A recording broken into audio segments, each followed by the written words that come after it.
هەموو فکرێک کە تەرحە کرێ لەوانەیە لە ڕێی کتێبەوە بێ، لە ڕێی ئەشخاصەوە بێ، لە ڕێی تەنزیمێکی ترەوە هەیە، لقێک بە دزیەوە ئەگەێنێتە شوێنێ، مژدەی ئەم فکرەی ئەگا بە خەڵکی.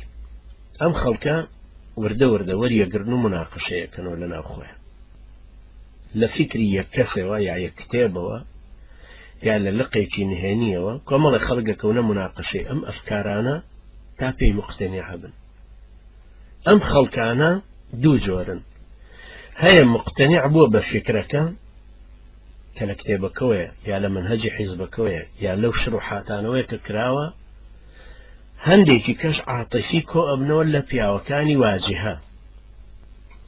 واجهەکە مەلایەک بووە، خەتیبێکی جەهوری بە حەماسەتەوە قسەی کردو لەگەڵ خەڵکی، ئازایانە قسەی کردو، پێشڕەوەتی خەڵکی کردو، خەڵک لەم مەلایەکەوە بوت وا ئەزانێ ئەم مەلایە تەمسیلی ئەو فکرەیەکە، بەڵام فکرەکە لە پشت مەلاکەشەوەی.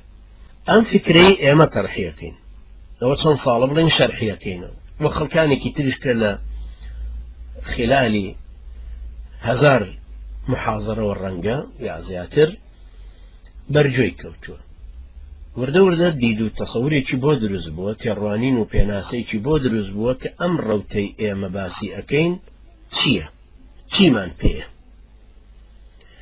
مقتەنیع بووە بە فکرەکە، بەڵام ئەڵێ بەڕاستی بەڵام مامۆستاکرەکار غەڵەتی زۆر. ئەمە لێرە مقتەنیع بە فکرەکە بەس بە ڕەمزەکە یا بە واجهەیە یا بەوانەی کە خەڵک لێی کۆبووەتەوە بە ئوسلوبی عاتیفی ڕخنەی لەم نقطەیان هەیە.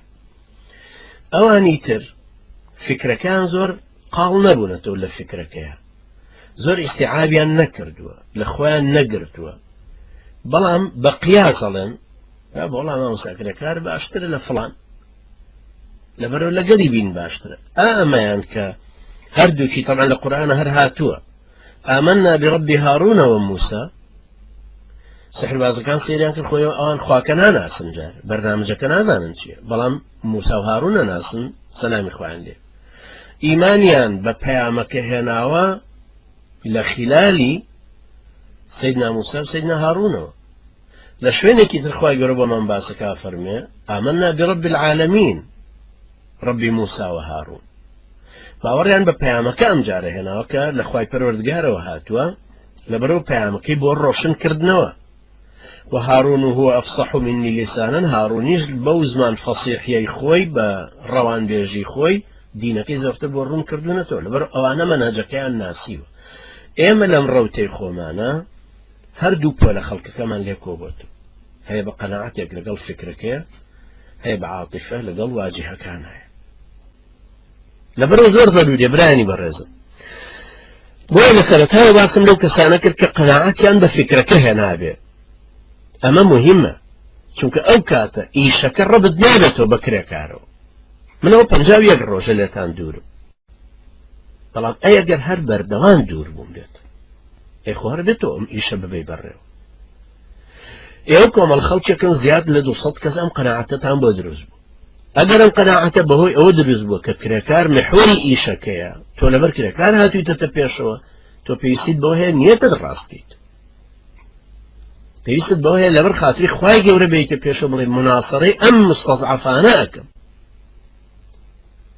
کە لە هەموو لایەکەوە ئەچەوسێنرێنەوە، بۆ ئەوی بتوانین ئەم ڕەوتە بە ڕێکخراوەیی ببینە پێشتر.